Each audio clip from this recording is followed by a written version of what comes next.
नमस्कार मित्रांनो, welcome back to our channel.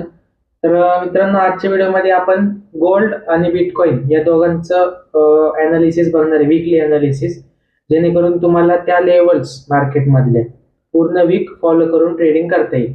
Okay, so आपण स्टार्ट करूयात. सो मी 4 आवरचं इथं चार्ट ओपन केलेलं आहे गोल्डचा, आणि इथं ऑलरेडी मी लेवल्स ड्रॉ केलेले आहेत, तुम्हाला इथं दिसत असेल. तर यांनी कसं कसं वर्क केलंय आतापर्यंत ते तुम्हाला एक्सप्लेन करतो, आणि इथून कसं वर्क करू शकतं ते पण सांगूया.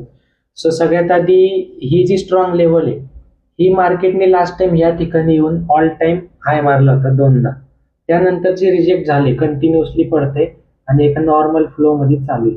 आणि नॉर्मल फ्लो चालू असताना इथे एक ट्रेंड लाईन मॅच होतीये, ज्याच्यात आपल्याला 1, 2, 3, 4 असे नॉर्मली 4 ते 5 टच पॉइंट्स मिळाले.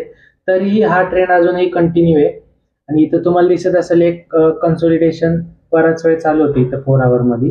त्यानंतर मार्केटने इथं जे छोटासा हायर हाय बनवला, परत हायर लो, म्हणजे थोडक्यात एक ब्रेकआउट देऊन छोटासा रिटेस्ट केलाय, नंतर वन साइड रॅली दिली आणि परत एकदा पडले त्याच सपोर्ट वरती.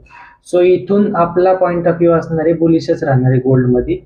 सो हे राहील मार्केटचं वीकली अनालिसिस गोल्डचं. याचे लेवल्स मी इंस्टाग्रामवर पोस्ट करेलच, तुम्ही तिथे जाऊन चेक करू शकता. बिटकॉइनचा पण 4 आवर टाइम फ्रेम वरती चार्ट आहे, इथं पण मी लेवल्स ऑलरेडी ड्रॉ केलेले आहेत. बिटकॉइन नॉर्मली बरेच दिवस झाले कन्सोलिडेशन मध्ये चालू आहे, आणि व्हॉल्यूम खूप कमी झालेलं आहे. तुम्ही छोट्या टाइम फ्रेमवर बघितलं तर तुम्हाला समजून जाईल. तर इथं तुम्हाला दिसतंय 4 आवर टाइम फ्रेमवर, इथं लास्ट मार्केटने इथून एकदा, दोनदा, तीनदा, म्हणजे बऱ्याचदा असं रिजेक्शन दिलेलं आहे. सो हा ही एक्स्ट्रा स्ट्रॉंग लेवल आहे, थोडक्यात रेजिस्टन्स म्हणू शकतो आपण. त्यानंतर इथे एक सपोर्ट आहे, जिथून मार्केट कंटिन्युअसली रिजेक्ट होऊन वरच जाते, आणि इथे तुम्हाला दिसत असेल की ती बायर्स आणि सेलर स्ट्रॉंग आहेत, त्यामुळं ही लेवल स्ट्रॉंगली पटकन तुटत नाहीये. आणि दुसरं म्हणजे इथे एक ट्रेंड लाईन मॅच होतीये, 1, 2 आणि 3, तिसरा टच पॉइंट आहे.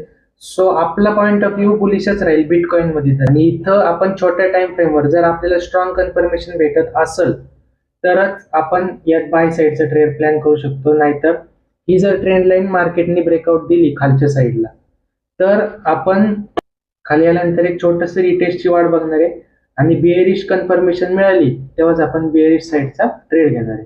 ओके, सो हे राहील आपलं वीकली अनालिसिस.